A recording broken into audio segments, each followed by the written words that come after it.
Hey, hey there, hey, hey, hey. Oh, hey there, can you feel it? The room is alive. Okay. Hey y'all, hey. Hey y'all, hey. Okay, it's Miss Gigi on the mic. And today, I have a very, very special guest. Y'all, let me tell you something. Ain't she pretty? Yeah. Okay. If you all joined me on last week, you remember I had my best girlfriend, Angie, on the podcast. And guess who's joining me today?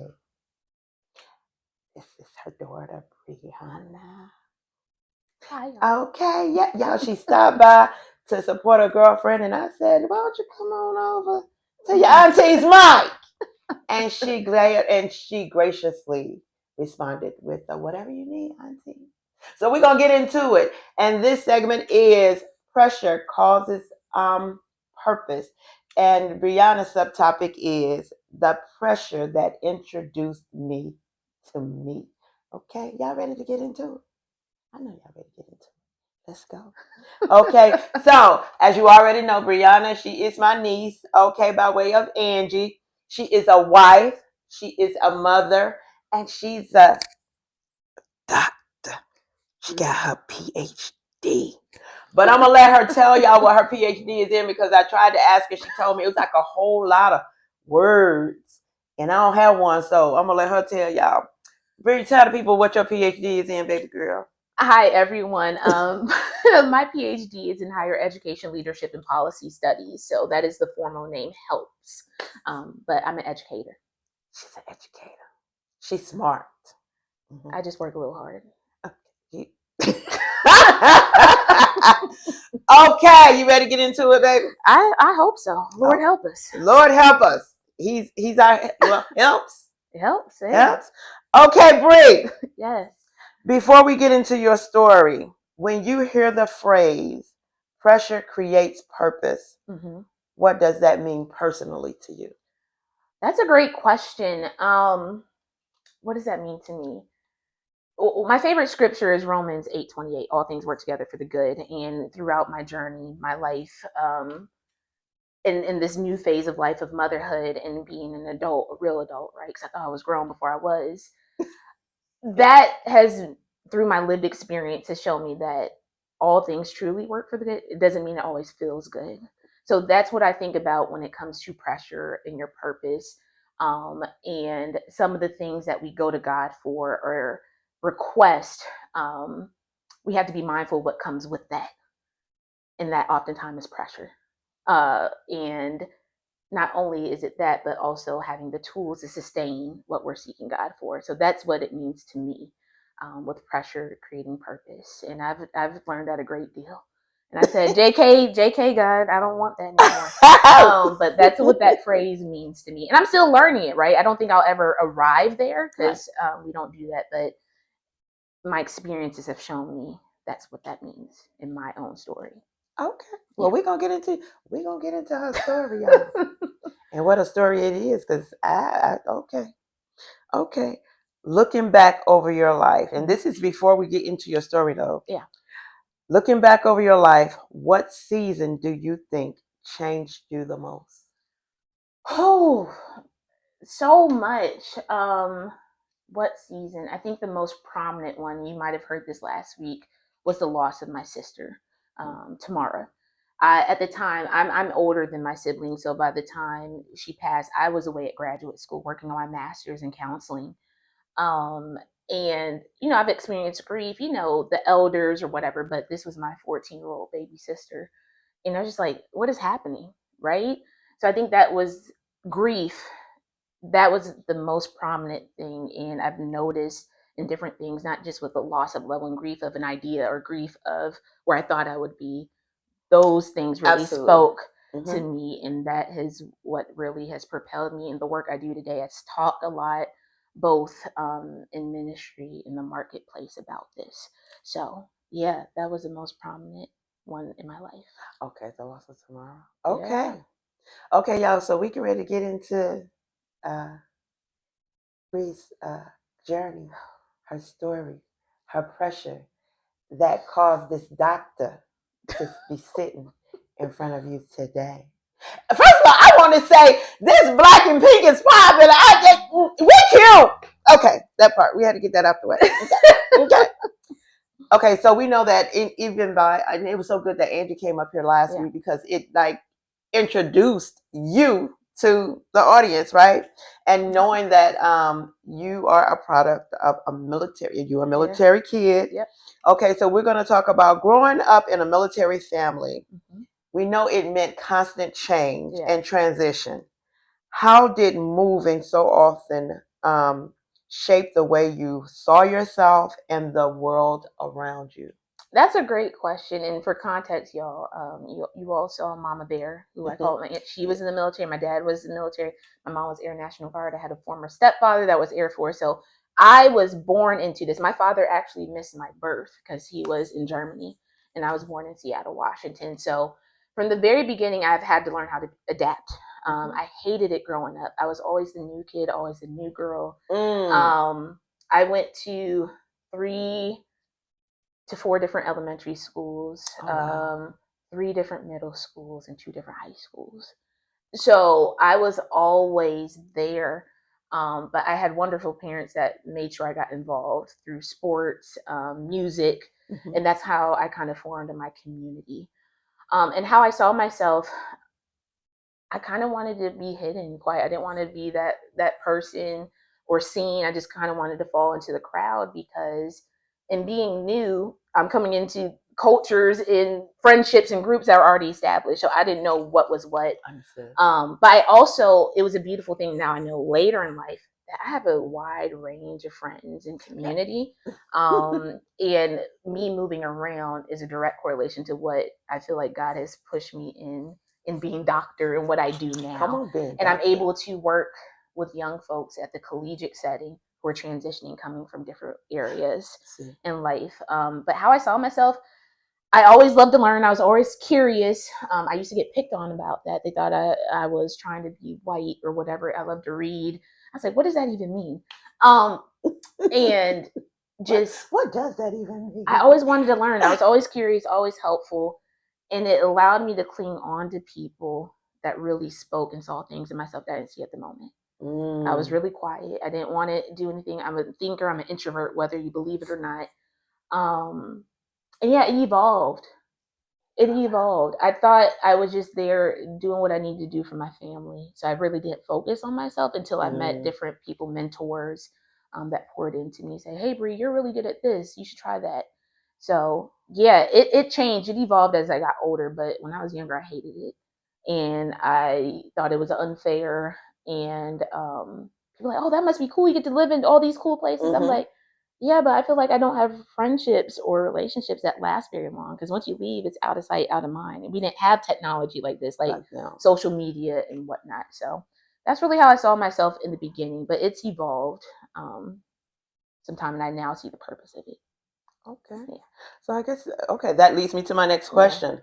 Were there moments as a child where you felt like you had to grow up emotionally faster than the others around you? Oh yeah, I'm an older sibling. I technically have an older sister, but I met her later in life. Okay. So yeah, I had a younger brother about 8 years older than my sister, who later came into my life. But yeah, when I was 10, my parents announced their divorce.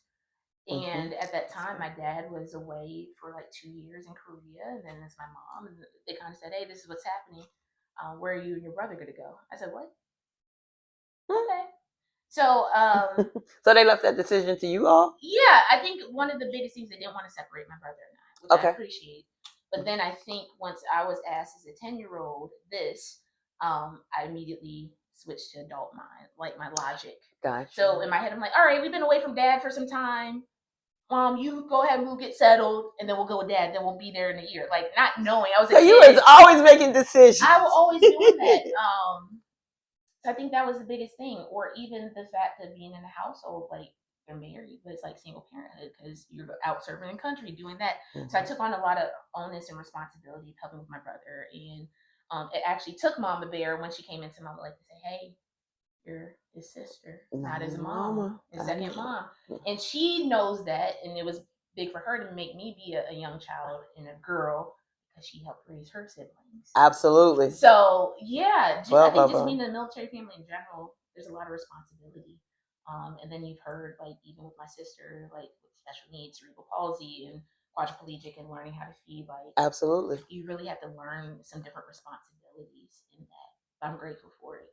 I'm grateful for it. Okay, which leads me to my next question. Look at you just leading me, girl. She just because we family. Okay. Okay. So how did navigating divorce and then going into a blended family life impact your understanding of love, stability, and identity? Oof. Uh-huh. I told you, girl. Yeah, we don't share questions before time because what you get is what you get. And I hope everyone hears my heart. This is just Okay. observations and revelations. No problem. And it's not in my adulthood. You see your parents move a certain way, do things you don't understand it.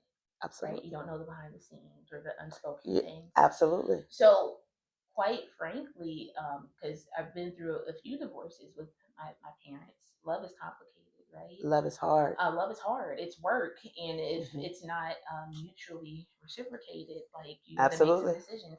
So, growing up, my idea of marriage and blended family, I wasn't interested in it.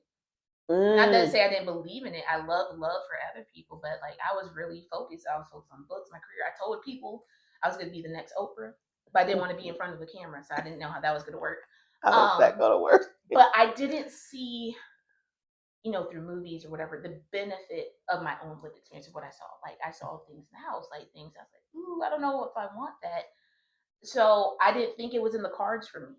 And the fact that I am married, Yeah. which again, that was a God thing because again, my husband, he knew, and I was like, I don't know about that player. I don't know. But with love, it showed me that love isn't always feeling good. It is selfless. We talk about this unconditional love or agape love, what God wants us to do. That takes work. That takes holding up a mirror to yourself. Yeah. That's the hard part. It takes the dying of certain things, of coming together, and depending on when you got married and why you did. Yeah. I believe my parents got married because they got pregnant with me, right? Okay. That's an honorable thing to do. Right. Like my dad didn't want, my mom to be the single parent out here, but that's not the thing or foundation of marriage. They stay married for a long time, but again, those elements, if they're missing, which I saw as a kid, that taints things. It touches things. It's not good, bad, or indifferent. It had to happen the way it did. But like what I saw, I wasn't interested in that, or I didn't know if that kind of love was meant for me. So yeah, I was resistant to it. So you just said something that just gave me a little ting. So I want you to speak to the woman, the man, whoever is watching, who are staying in it for the kids. What would you tell them? I need for you to look at that camera that little better. Staying in it for the kids. I think this goes back to the good book, the Bible. Like God tells us what it is. Like, and child shall lead you. Kids are intuitive. Absolutely. They can handle more than what you think. Absolutely. You just gotta have conversations, and I think even now my adulthood is like, man, if I would have had this insight again, I would have been holding these things or thinking this is what it is. So I get it, keeping it together for the kids, but your kids can feel when there's tension. Your kids can feel when there's no love. The kids can say, "Hey, time's up." Right. And that doesn't mean you can't have a healthy family co-parenting. I'm doing this up. I have a bonus daughter now. And we have a loving family. We have group chat, but that takes work. And I think being honest, being transparent, even when it feels scary, because they have to know that. And as kids, y'all are our first model of life. Absolutely. You create that culture. And I also have to understand for those who don't want certain things because of what you grew up in, your parents or whoever raised you story is not your own. You don't have to hold on to that. You can learn that you can glean wisdom of what you don't want, but you can also glean understanding and say, hey, I'm going to tweak this. I'm going to change this. I'm going to break this generational curse. and do it that way. So if you're doing it for in the name of the kids, I think sometimes that's a cop out for you, avoiding the difficult conversations that you need to have with self and then with the person that you chose to do life with, and that's okay. I'm a firm believer of assessing if you're giving up before you're growing up, right? Oh, come on, giving up before growing up. Because some things you have to grow through, and sometimes you don't know what you need to go through until you meet that person that hold up that mirror to you. But also, if you've exhausted every avenue, you've brought in wise counsel, you've gone to counseling, you've done that. Sometimes it just is what it is. You need to separate, right? And that doesn't mean you're a failure. It just means that there's a pivot, there's a shift, and what your motivation is will tell you all of what you need to do to adjust. So, yeah. Look at you, smart. She's a doctor. Okay. I'm always in my brain. I'm always thinking about stuff. Yeah, I was thinking about something. Come on. So let's let's shift to your education, your identity, and when you found your voice. Yeah. Okay. Graduate school and professional environments can be intimidating. We can agree on that. Yeah. What pressures did you face while trying to find your voice in those spaces? Yeah, wow. So because I work with students now, I went on to get my master's in counseling in graduate school because what any good student does after they go to 4 year school, they don't know what they're going to do. They're going to go back to school. They're going to go back to school. That part. We're going back to school. I went to college, undecided, undeclared.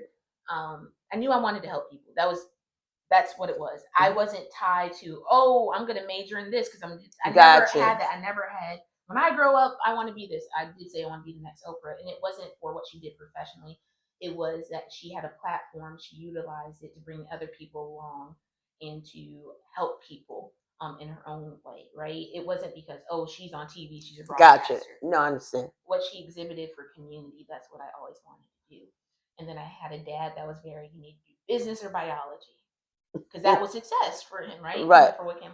And I had my mom, follow your heart. I'm like, okay, what does that mean? And then I had my bonus mom. She's like, I trust you'll make a decision. You always make good decisions. So it's like, all right. So yeah, when I finished my undergraduate degree, I knew I was leaning more towards education because I had a fabulous faculty advisor, Dr. Wajid. We're still connected to this day, almost 20 years later, who really showed me, I'm like, she was a possibility model for me. And I said, you know what, I'm gonna try this graduate. Maybe I'll be a doctor, but that wasn't really my brain. Let me start at the first step. And I went for counseling. And then now I do know, I think I was seeking a space to unpack what I needed to unpack in my own life. But when you get to graduate school, there's this culture, we call it the academy, right? It's very white centered, Western centered, very performance based. And I was a performative student. Like I thought the letter grades reflected my value. Or that's how I used to get praise.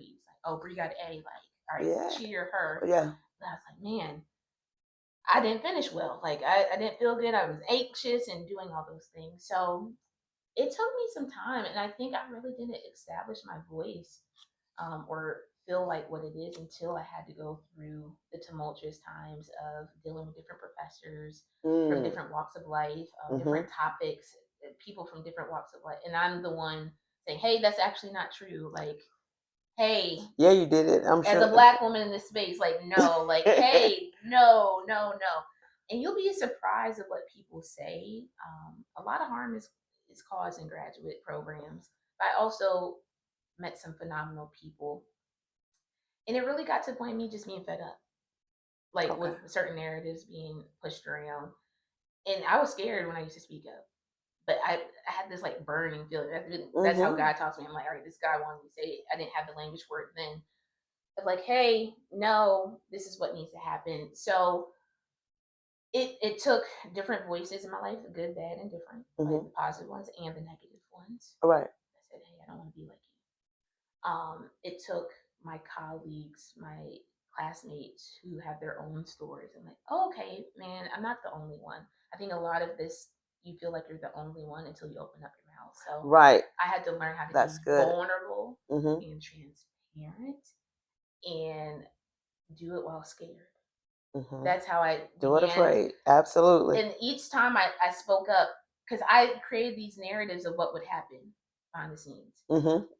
I think And we all. sometimes what we create is so So, far left than what man, actually listen. happens. Yes, And then yes. I found like, okay, and then it just held me to a certain standard. And then once I hit that level, it was like, all right, you're there. Keep on doing that. Mm-hmm. All right, you're there. You can handle this. You're there. And that's how it was like baby steps. Yeah, absolutely. And I was I'm a professional runner, y'all. So the fact that I'm even doing this, wouldn't have done it before. So I would just say, we love her for doing it. Me doing it while scared, being mindful of the voices, which it took time in doing that, right? Because you think, oh, everyone's here. They want to teach me. They want to do this. They all have the same heart and posture as me. Not the case. Not so. So it took time to decipher that. But I'm so glad I went through that because now that I'm in a space of influence and leadership, I've evolved. I'm able to speak to that and hold people accountable and really advocate for policies and systems to change. So yeah, I think I answered your question, but that's how it happened. And through my graduate studies, it prepared me for what I'm dealing with in the workplace. Nothing is ever wasted. God don't. He don't waste. Yeah. He never wastes anything. Yeah. Okay, so let me ask you this: how did you navigate the pressure of achievement while still trying to discover who Brianna really was outside of the titles and expectations? Because I know you said that it was like the grades, like Bree got an A, Bree got an A, yay. So how did you navigate a space where this is me, this is who I really am, outside of the performance, outside of the grades, this is me? How did you navigate that space? Oh, I kept my day ones close to me. Okay. I think if you're pursuing anything, having people to ground you, having people that know the intimate parts of you around, yes, people who don't understand what you're doing but they support you, that is important. Absolutely, your tribe. Yeah, your tribe. That is important. My parents, right? My aunties and everything. I have trusted advisors and also knowing who you go to for what. Absolutely. Yep. You have mentors, you have peer tours, you have champions, you have advocates, you have people that you pour into. You have to understand. So if I mentor you, there might be certain things I won't disclose because you can't handle that, right? Right. So making sure, and I had it in my spiritual space, my professional space, my academic space, and I was always just curious. And it got to a point, and I think I've always been this way, but I was in environments that pushed me to not be that. I never do anything for title, for procedure, right. I actually hate it. Like I don't want to be seen. I don't want to know it. But my mentor, dissertation advisor, Leslie T. Finwick, told me, she's like, that's why you need to do it because you don't want it. Because you don't want it. Absolutely. And that you will take care of it. Mm-hmm. So that's how I've done it. I have people, and then I have people I watch who mentor me. They don't even know me. They don't even Pastor know. Darius Daniels, he's my mentor. He's my bestie. Right. Right. Hey, don't even know it. Yeah. And I was watching him today. Like the Apostle Paul, he pulls from different resources. That's kind of how I do it to keep me there. And then, yeah, that's what I do. Okay, so here you go again. So I need for you to look at that camera. I'm looking at. For the young women struggling with imposter syndrome or self-doubt, what would you want them to know? So, I struggle with the term imposter syndrome. Particularly, and I'm speaking to Black women because I feel like that. I know you touch all but Black women. Yeah, no, you speak to what your spirit is telling you to speak. And I'm paraphrasing my sis. I got to give honor to who comes up with this Dr. Kelly Perkins, with her work. I don't believe Black women have imposter syndrome. I believe we deal with a lot of different elements from throats, whether it be misogynoir, racial battle fatigue, all this. Because if you ask any Black woman who runs a household or just runs their circle, we know what we know and we know what we won't do, right? We're very clear. Oh, I'm not the one for this or that. But when you're around or in environments or contracts with people who always want to question because they can't fathom or that you have the audacity or the boldness to know something about yourself, that they try to ask questions to prick and make you feel insufficient. So I don't even think we have that.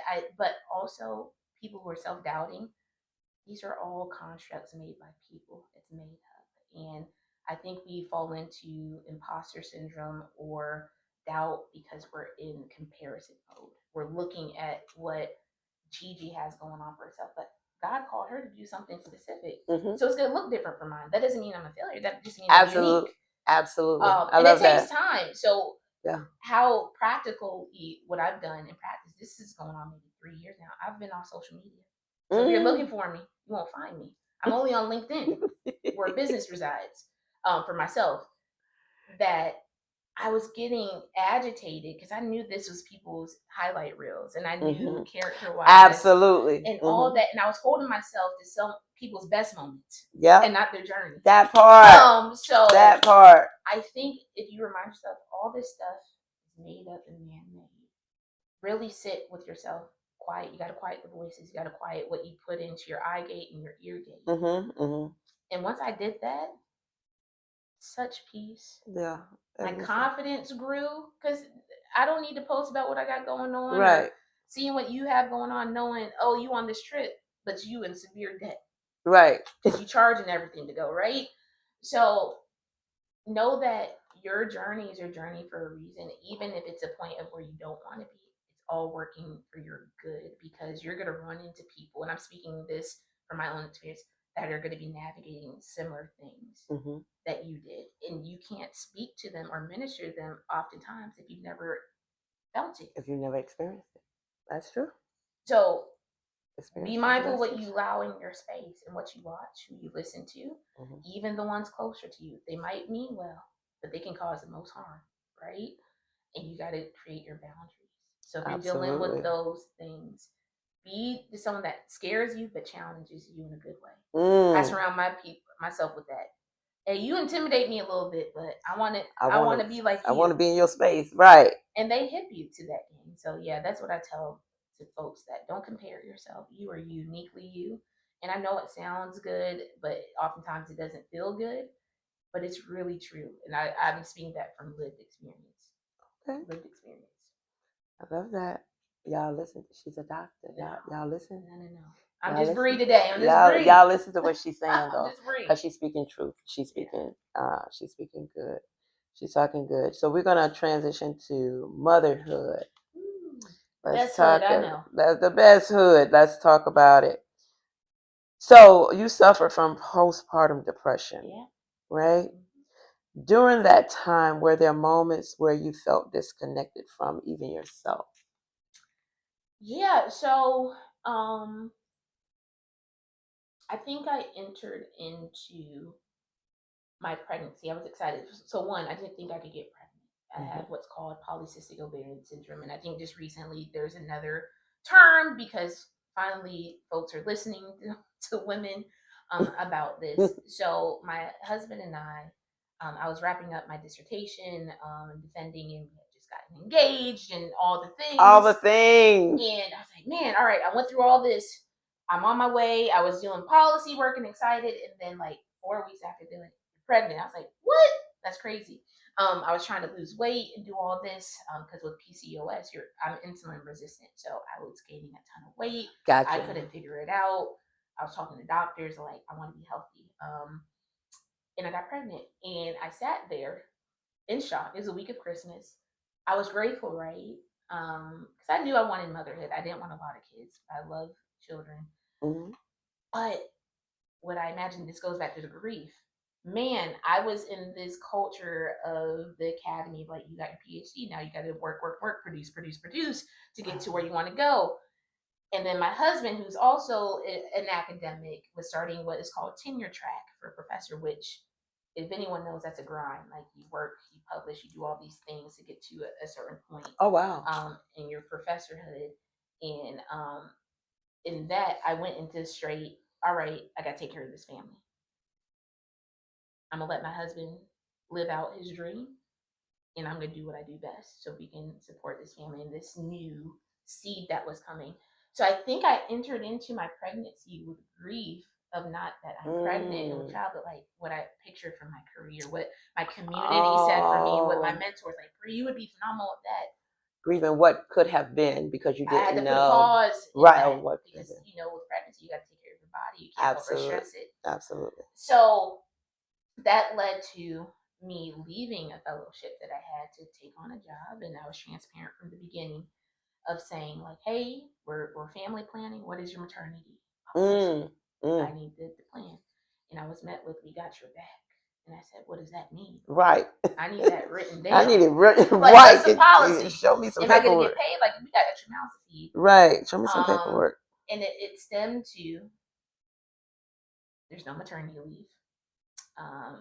They weren't able to count some of my employment to qualify for that. Oh wow. Even I had colleagues who wanted to donate sick leave to me, but I had to be employed a certain amount of time to even receive sick leave donated to me. Oh my gosh. So I worked all the way. My water broke when I was leaving my office. No, ma'am. I was sending emails in labor because I didn't have the time off. So I was dealing with that and also dealing with a very like toxic environment for myself, like racialized, people questioning where I'm at, and knowing my work's getting done, but what's going on. So, and then it led to I actually had an infection. My water had slowly leaked and we didn't know. So it got to the point where my fever was like up to 104. I was shivering, shaking. My whole medical team at the time, they were pregnant. We were all pregnant at the same time. So everyone we worked through during my pregnancy was not there. So I was dealing with strangers. Oh my God. My son's was tachycardic. His heart rate was 225. And the one thing my husband and I talked about that he was definitely afraid of me having to get a cesarean and all that came to pass. So it was very traumatic for us. I had to go emergency surgery. The last thing I saw was seeing my husband like teared up. Yeah. And I was like, it's okay, God's in control. Like I was drugged up, y'all. Well, I'm drugged up. I'm like, God got us, babe. And so my son came and everything, and then I made the conscious effort to nurse him. So I was working. I was a new mom. I was nursing. We're in a very expensive environment. We're in the DMV, all these things. And thank God my mom was there. Like, thank God I had family who had the flexibility to be there. And I just hit rock bottom. I didn't want to harm myself or my son, but like I had mental fog. I couldn't focus. The things that normally came easy to me, it didn't. Oh, wow. And I literally sat in the wall and I went down, and my mom said, "Hey, I think you need to talk to someone." Wow. And this is someone with a counseling background. I support therapy, right? Right. But Bree didn't ever need it. So I thought, right? We never think we need it. So I thought. So absolutely. Yeah, I did that, and I got with a therapist. I got medication. Okay. And for me, I needed to be transparent with my community. I said, "Hey, this is what I got going on." Even I have a bonus daughter. I said, "Hey, you might see Bree. She's a little sad, but she's okay." Yeah. Right. I love it. I gave voice, and then I had to deal with the stigmatism or this, the stigma of like, I had someone ask me, "You're that sick that you need medication?" And I said, "Yeah." Yeah. And it's helped me a great deal. And it's okay. So through therapy, through supported network and family, through my son, love them, it helped me kind of usher through. But I think because this is another topic for another day, our healthcare system and the support of women and maternal health, Black women in particular, it's not where it needs to be. Right. But I think all those elements contributed to my postpartum depression. But I'm glad I went through that because I'm able to talk to other women and say, "Hey," I check in on them because there was a quote I saw that babies are the candy, the mom's the wrapper. Everyone's excited about the new thing, but absolutely, I make it my duty to check in, like, "Hey, how is mom doing? How are you doing? After we're postpartum?" Those are the things that people miss out on. And it feeds into my work. I talk to organizations about, "Hey, be mindful of this," or even parental. My husband being able to take off work, right? Yeah, that's important. You need it, and people may think about the pregnancy and then like those couple weeks, but like it's a thing. Oh wow, it's a thing. Yeah, that's good. Yeah. But they say one of the things is when you find yourself passionate about something, then you'll find your purpose. Yeah. So I love that. Okay. What do you wish more people understood about postpartum depression and emotional healing after children? The most important thing, it doesn't look a certain way. That's good. I didn't look most days like I was depressed. Right. Because what is that anyway? Because you could wear a smile and just be dying on the inside. And also, I think a lot of people think postpartum depression means you want to cause harm to the child or yourself, or you don't want to be around the kid. Right. So I think during that time, people, in their attempt to help me, they try to keep my son away from me. It's like, actually, no, this is healing for me. We have this intimate moment of me nursing him. I get to see in his eyes, I'm like, man, I created this. And that it takes time. And then sometimes people do need medication to help level out your hormones. Yep. Your body's being regulated, or sometimes you don't need it. And it's a process, and it's not immediate, and it's not directly after, right? My postpartum onset, and my son was born in August. We made this discovery around tax season time because I had my breakdown. Yeah. Oh, wow. I had my breakdown trying to file our taxes. I couldn't get it. I was in the coffee shop. I had a mental breakdown. Oh, wow. Because it wasn't making sense. I was trying to do my husband and I's taxes, and I just lost it. My brain wasn't functioning. I would break down in tears every 5 seconds, not knowing what it was. And I'm like, man, I should be over this by now. I just had Cam in August. This was April. And there's no time limit on it. Yeah, so it could be different triggers that onset it. So I wish people would understand that. And it has nothing to do with the baby sometimes. Right. Just your body, your hormones, and all those things. So. And you never know what triggers you until you know what triggers you. Yep. Until you trigger it, right? Yep. Oh, wow. Yeah. I didn't suffer that. So I don't know. I did, however, leave Ebony in the car when we brought her home from the hospital because it was my 19th birthday and everybody was talking about the baby and I wasn't having it. So I left her in the car. Yep. Yeah, I did that. Yep.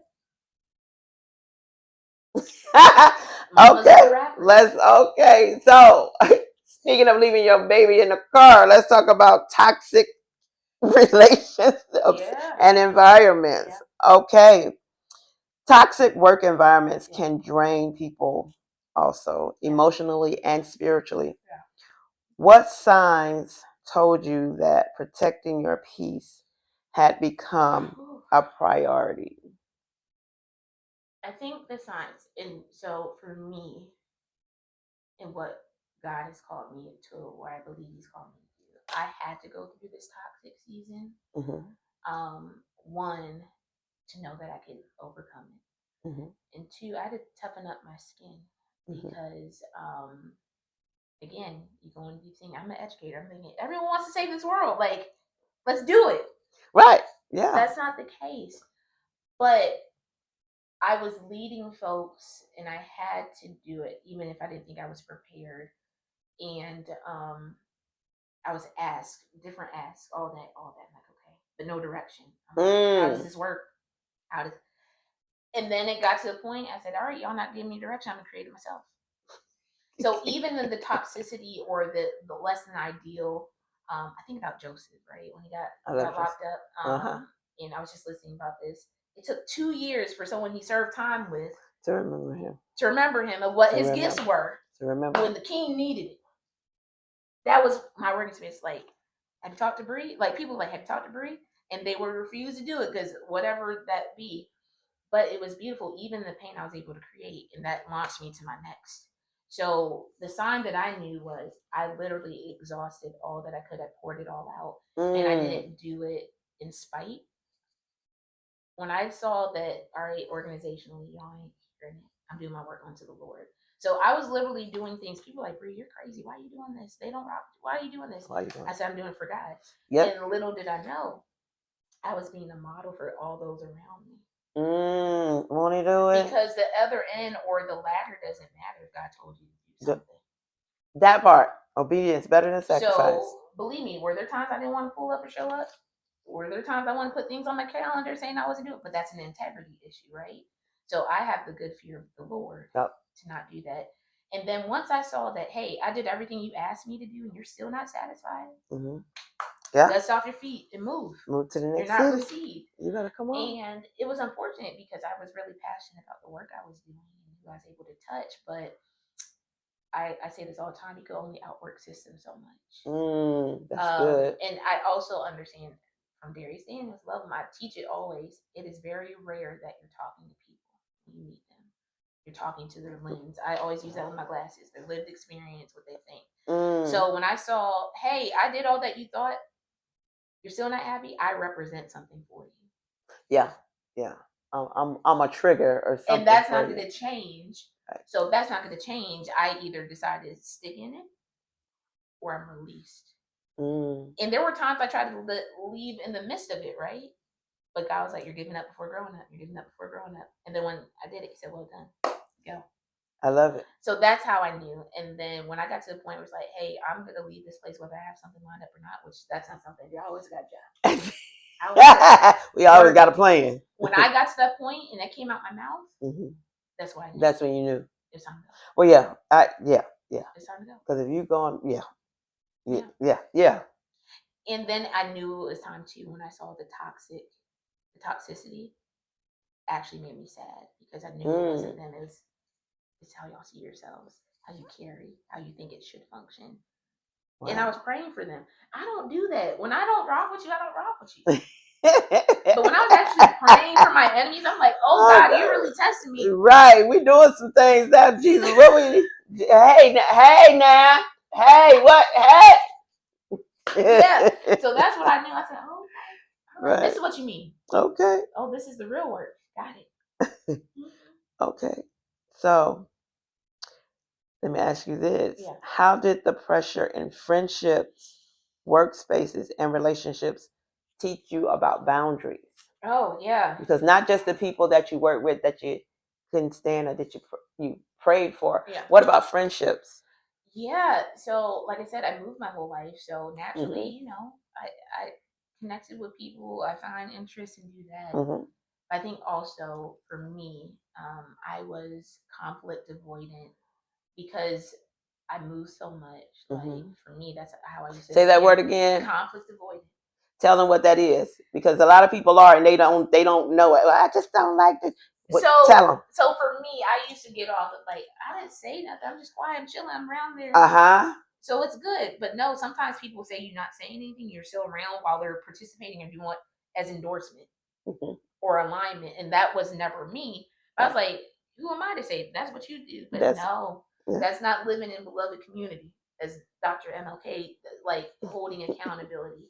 Yeah. And I did that a lot in my relationships, especially in my younger adulthood, right? Who am I? Like, I'm just cool. I'm Bree. Y'all have fun. Cool, because for me, half the stuff that was being brought up, I really didn't care about. Right. But I didn't want to, you know, I say everyone's a process. If it's important to you, that's your right. But also that can do a lot of damage to when you finally transition in life, where that is a boundary for you, but you've never communicated it. You don't respond. You don't answer. You're quiet. That's being complicit. And that was me. Yeah. So in the group chat, if I don't say nothing, for me, that's your answer. Yeah.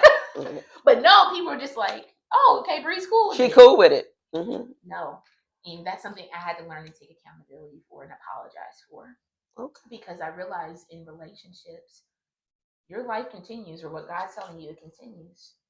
And if you don't disclose that, or you model it, or say, hey, this used to be a thing for us, but now in this light, hey, now that I'm living with this man, I can't do X, Y, and Z. Or now that I'm engaged, now I can't do that. I can't do that. Because they're still seeing Bree from right here. That can always go out and do whatever. Do whatever. And that changes. That doesn't mean I'm changing per se. I'm changing, but that's not necessarily bad. Right. It's just like you're evolving. Your access alters, and that's okay. But not everyone grows with you in that. That's true. And also your wins, or perceived wins, right? They don't see the behind the scenes. They see the outcome. Child. Triggers folks. Child. Even the folks that love them. And again, I watch Darius Daniels a lot. He said, sometimes it takes experiences to determine your Judas and your Peter. Yeah, that's true. Some people have a bad moment. Some people have a bad heart. And you can't decipher the difference until you have some time. So, yeah. And I overshared, too. As humans, I think we share the negative parts and we've been, right? But again, being mindful of who you do it with. Absolutely. Because you might have resolved or forgiven certain things, but all they know is what you told them. And they holding on to things you let go of. So it's it's interesting dynamics, and it's grown me up a lot.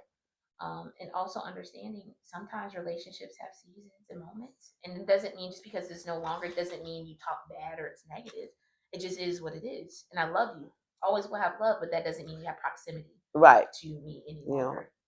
yeah. Yeah, Access denied. yeah, Or just like you said, limited. You know, we can, hey, how you doing? Hey, girl. yeah, Hey, girl, over there. yeah. Yeah, that. Okay, so what does peace look like for you now, compared to earlier seasons of your life? Oh man, peace looks like unapologetically, authentically me. Mm, I'm always, and I still am, right? But that used mm-hmm, to like stifle me. I was always considerate of anything I did, anything I said or moved, how it would impact everyone around me. mm-hmm, mm-hmm. Always. So sometimes I wouldn't give feedback because what if they don't like What me, if they don't like right? what I have to say? But Right, it was right, right. hurting me in the end. But now, and I owe that to my village. I owe that to God growing me up. I owe it really being a mom. It was a switch for me. Like I'm more bold. Yeah, My mom always yeah. says, "Hey, Rachel, girl." My mom says, as you get Hey, Rachel older, girl. your nose become better Mm. and Oh, I love that. yeah, and Uh-huh. also knowing that no doesn't mean rejection. No. It doesn't. Mm-mm. Sometimes no is protection. Yeah, Um, so peace is just being confident and clear in that. So I spend a lot of quiet time with myself. So I even love it. I commute a lot for work. That's my peace, even though it's driving, I'm tired, but like that's You the by time I yourself? get with God. Mm-hmm. Mm-hmm. So that's what peace looks like. I silence the noise. And I realized I had Awesome. a lot of noise through social media outlets, It's noisy over here. through kind of career things. Like it's just a lot of noise. So that's what peace looks like for me. And then peace also looks like the people I love and hold near and dear, seeing them thrive Mm. and being able to encourage them or contribute, Mm-hmm. whether that is with my time and energy, monetarily, whatever that is, that's peace. Um, and peace now for me, I think a lot of my journey with God has been like, well, why me? Me. Now my prayer is like for other folk. Yeah. And then in doing that, he's blessing me individually with things I didn't even think. I'm like, That's oh my gosh, come thank you, on Lord. through, come on through, big Jesus. And I was like, oh, this is the big picture. Mm-hmm. Because this world, man, we need it. They need kind hearted people. They need people who are empathetic. We need people that can say, hey, I get it. I'm not perfect. Like I should peace for me is showing my flaws. Where I used to try to hide it. Yeah, because you're not pretending. Yeah. It's a hard job to pretend. Yeah. Let me tell you something, because you got to remember what you said, when you said, how you said it, what you said. But if you're authentically you and you don't have to pretend, that's peace for me. Because I don't have to worry about what did I say. Yeah. Because if you're always being who you are, it's gonna automatically come out anyway. I don't know it all at all. I'm just here. We're just here. Just here. Okay. If you could sit down, we're about to wrap up. Yeah.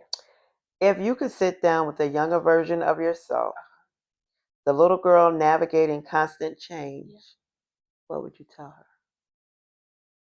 Those little things, those little quirks that you deemed a weakness or other folks who thought it was weak or weird. It's your beauty and your uniqueness that God designed you for to do what He called you to do. Right? So again, me loving school. People used to say, oh, you think you're better than us, you want to be a white girl. But now some of those same folks celebrating that I'm Dr. Bree. You better come on, Dr. Bree. Right? And he gave me that curiosity, this drive to do this so I can be in education because we got work to do. We got lives to touch. We got things to dismantle. So yeah, those little quirks, those things that you think aren't of value or the front and center thing. And I'll tell you, y'all saw my mama bear last week, Angie. This was not a thing I didn't like. I've always been a writer. I'll write.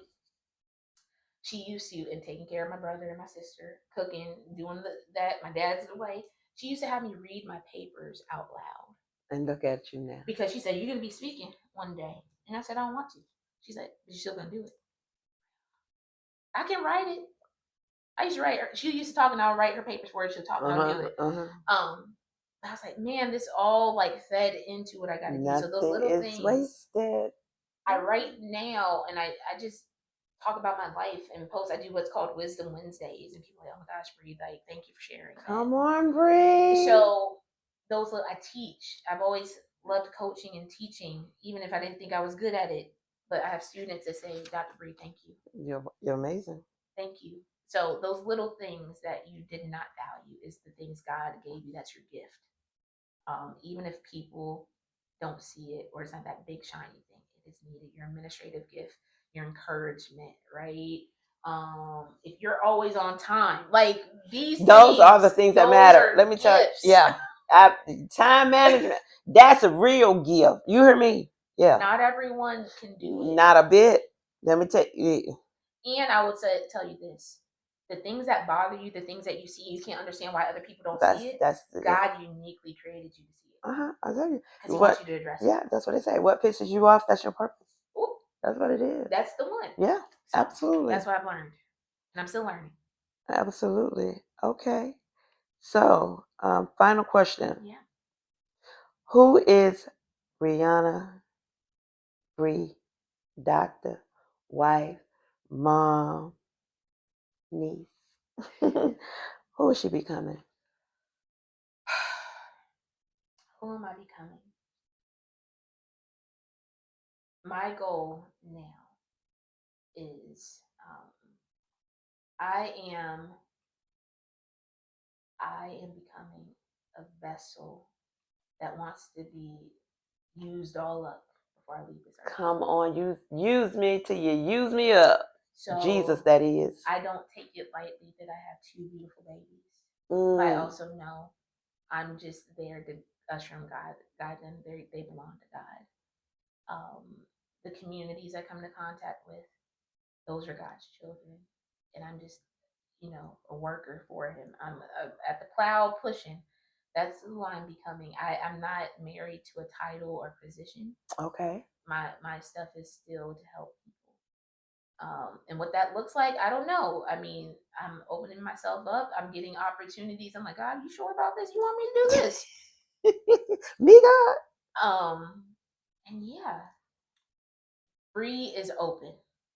Bree doesn't have a timeline. Bree does not have an ultimate goal beyond being a good steward of what I have. I love that.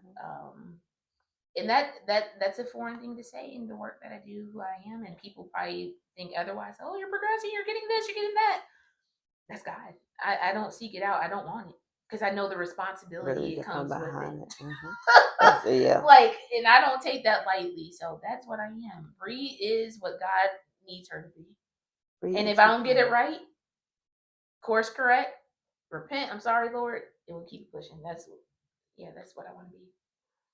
So Bree is becoming. Nothing follows. I love that. Bree is. So y'all listen. Sometimes purpose does not mean comfort. It is born in survival. It is born in transition. It is born in grief and healing. And the moments that force us to rediscover who God has called us to be. Bree's story is one of survival. And it reminds us that although pressure may bend us, it does not break us. It only builds us and causes us to be introduced to our greater self. So we're going to thank my niece for coming on up here. Yeah, okay. I got a doctor on my show. Y'all better watch it. Y'all better watch for me. And thank you for being a gift and obedient and doing this. Oh, girl. So. I love this. Thank you so much. Y'all, she got a plane to catch. She can't do this before she get on the plane. I just love the way people love me. Y'all say bye to my niece. And connect with me on LinkedIn if you need any help. I'm here. Yeah, connect. Tell them where you at. Brianna Clark-Williams. That is my name. That is the only social media platform I'm on. If you see anything else, it's a fraud scam. But I love to connect people with my network. I love to help people talk through transition, career-wise or whatnot. I am here. I'm a resource. So Love that. Connect with her. LinkedIn, Brianna Clark. No, is it the hyphen? Yep, it's a hyphen. That's what I wanted to make sure because and it'll show up Brianna Clark-Williams. Okay, there you have it, y'all. We gone. Gigi out. Every conversation has the power to shift the atmosphere, and this is just the beginning. I'm Miss Gigi, and I'm on the mic. Thanks for watching.